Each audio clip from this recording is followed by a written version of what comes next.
Adolfo Freire, Ginebra 1879-1960, pedagogo suizo, fue uno de los principales protagonistas y teóricos de la escuela activa, cuyas bases filosóficas y propuestas divulgó en obras como Transformaremos la escuela activa, el progreso espiritual y la liberación del hombre. En la propuesta pedagógica y la propuesta educativa de Freire, destaca la formación de que el niño sea capaz de lograr una relativa autonomía en su proceso de aprendizaje y a la par también pueda ser capaz de mantener cierto orden en el desarrollo de las actividades predominantes activas. Es decir, es interesante el planteamiento de Freire en cuanto a una enseñanza cuyo objetivo es la independencia, la autonomía y el autogobierno y la poca presencia del adulto en el proceso de aprendizaje, por lo cual es fundamental la confianza por parte del educador en el niño respecto a la delegación de las responsabilidades para la realización de sus actividades. En ese sentido, la principal aportación de Freire en su defensa de una escuela activa hace hincapié en el uso de los métodos de enseñanza también activos, métodos cuyo objetivo era despertar la curiosidad, la creatividad y el desarrollo de la capacidad de observación e investigación de las niñas y los niños. Los principios psicopedagógicos de la propuesta educativa de Freire se basan en lo siguiente: la educación debe asentarse en la confianza y la autenticidad y basarse en la relación cotidiana con las niñas y los niños.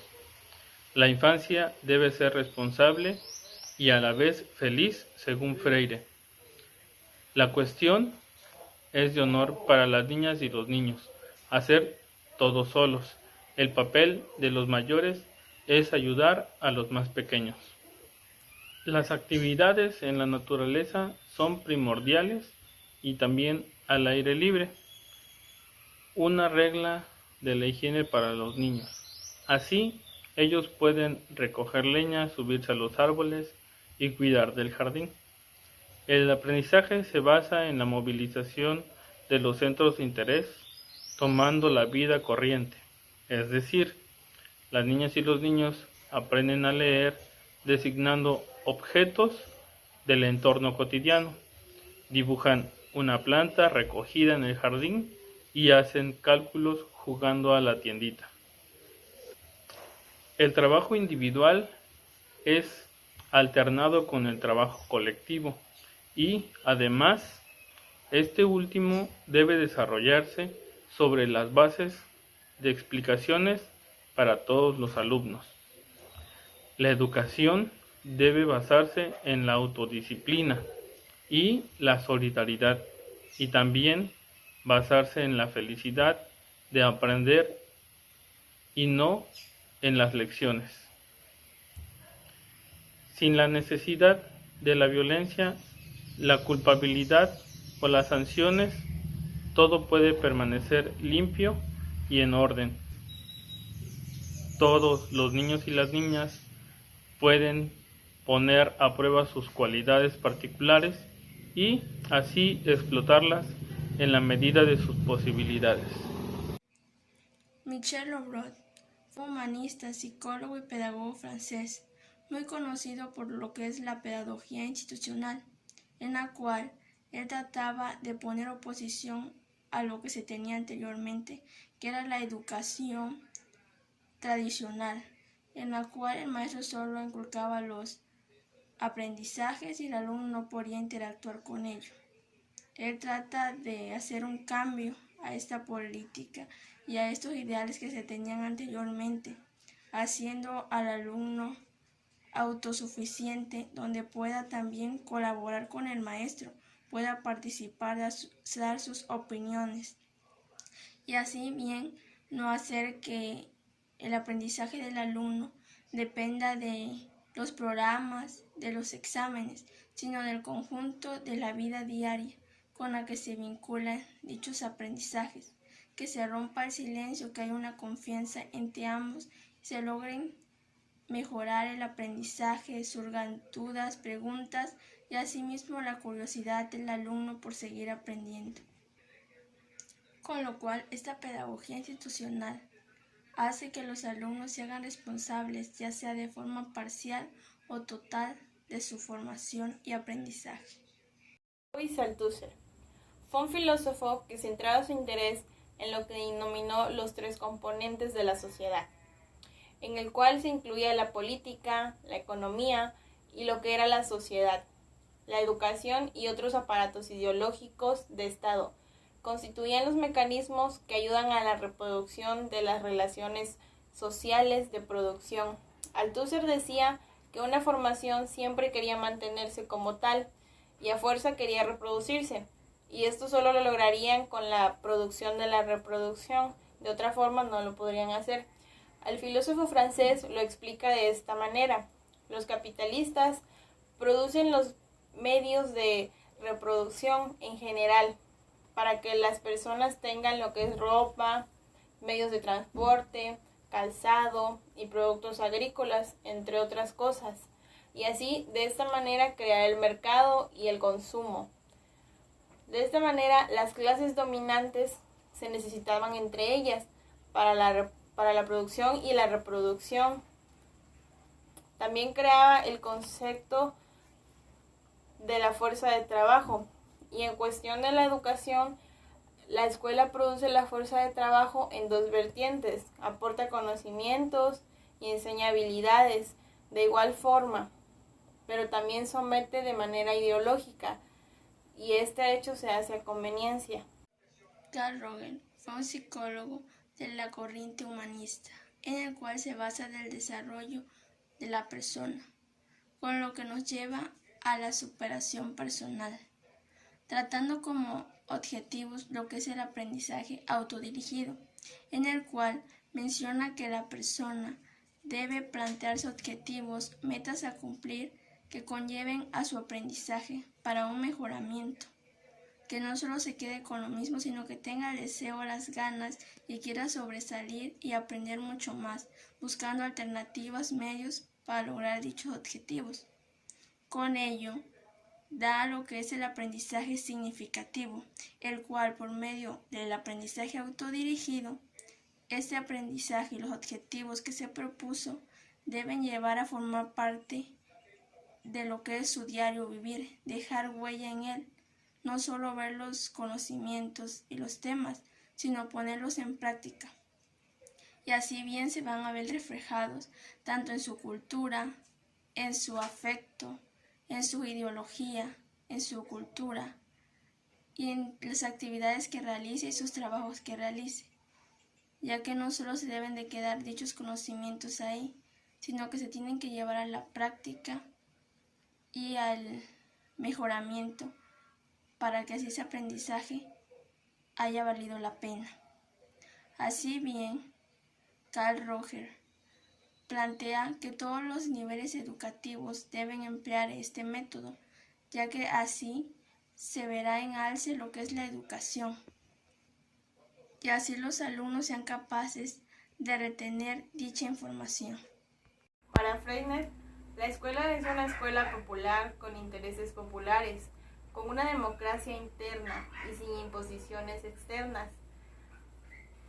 Las técnicas que se desarrollan tienen tres principios. El primero es la libertad de expresión del alumno, el segundo la vida en cooperación y el tercero viene siendo lo que es la participación en el aula. Estas técnicas para Freire son instrumentos y materiales que ayudan al proceso de información de los alumnos. Algunos de ellos son el texto libre realizado por los alumnos y la imprenta. Algo fundamental para tener un equipo de imprenta es producir textos libres, cálculos para poder expresarse. Lo que se pretende con esto es crear intereses en el niño para que éste aprenda por sí mismo. Freinet promueve la ilusión, la curiosidad de sus alumnos en la naturaleza, el cambio de las estructuras escolares. También promovió los planes de trabajo cooperativo, la biblioteca del trabajo. Lo que Freinet buscaba es que el niño fuera el propio protagonista de la escuela, que todo lo que se hiciera fuera porque él quisiera hacerlo sin presiones. Fundamentos psicológicos de la teoría de Henry Wallum. Él se basaba en explicaciones sin ninguna base empírica y le daba una importancia extrema al inconsciente. Wallum partió desde una base de distintas ideas. Su interés estaba en entender la conciencia humana como motor principal del proceso mental de los individuos. La escuela, como medio social para Wallum, era el estudiar el desarrollo de los niños y la mejor forma de educar. Wallum trató de entender tanto las bases biológicas de la conducta como las influencias de distintos factores en la información intelectual de los alumnos. Las aplicaciones educativas que impartió Wallum. Para ello utilizó diferentes métodos, como lo es, por ejemplo, la comparación entre el desempeño de los alumnos normotípicos con el de otros con discapacidades diferentes. Además, también estudió la influencia de factores como la estructura familiar, el ambiente de crianza, el estatus socioeconómico de las familias y diferentes técnicas y métodos educativos sobre el desempeño de los niños en el ámbito académico. Los fundamentos filosóficos de Antonio Gramsci. Gramsci decía que los intelectuales tienen el deber de crear en continua relación dialéctica con los masas, una nueva filosofía que es la crítica y la superación de la religión. Los cuadernos de la cárcel de Gramsci. Esta fue una serie de ensayos escritos por el marxista italiano Antonio Gramsci, quien fue encarcelado por el régimen fascista italiano en 1926. Estos libros fueron escritos entre 1929 y 1935, cuando Gramsci fue liberado de prisión por motivos de mala salud. La única escuela. Esta se interpreta, se analiza y se cuestiona el modelo teórico de las escuelas únicas según Gramsci y la aplicación que pudiese tener con la escuela. Francisco Ferrer Guardia, pedagogo y activista político español, fue el fundador de la escuela moderna e introdujo en España el racionalismo pedagógico. Fundó en 1901 la escuela moderna, uno de los experimentos pedagógicos más interesantes de la historia contemporánea española, con grandes influencias en toda Europa. En la escuela moderna de Ferrer Guardia, su educación integral incluye el pensamiento, la sexualidad y los sentimientos, así como el desarrollo de la personalidad infantil, todo ello acompañado de prácticas higienistas, de observación de la naturaleza y de libre experimentación. El docente debe propiciar la motivación de sus alumnos para que sean los protagónicos en su propia construcción del conocimiento y que pueden ser humanos autónomos, libres, críticos, independientes, pensantes y reflexivos en el proceso de aprendizaje del conocimiento y de su vida misma dentro de la sociedad en que se desarrolla. Lo que caracterizó a la escuela moderna era el ser racionalista y científica, no puede basarse en prejuicios dogmáticos. En la escuela moderna, la libertad era un valor fundamental y estaba dispuesto a erradicar la imposición arbitraria. Se suprimieron los exámenes, las calificaciones, los premios y los castigos, considerando que estos contribuían a marcar desigualdades entre los alumnos y a fomentar un espíritu competitivo perjudicial.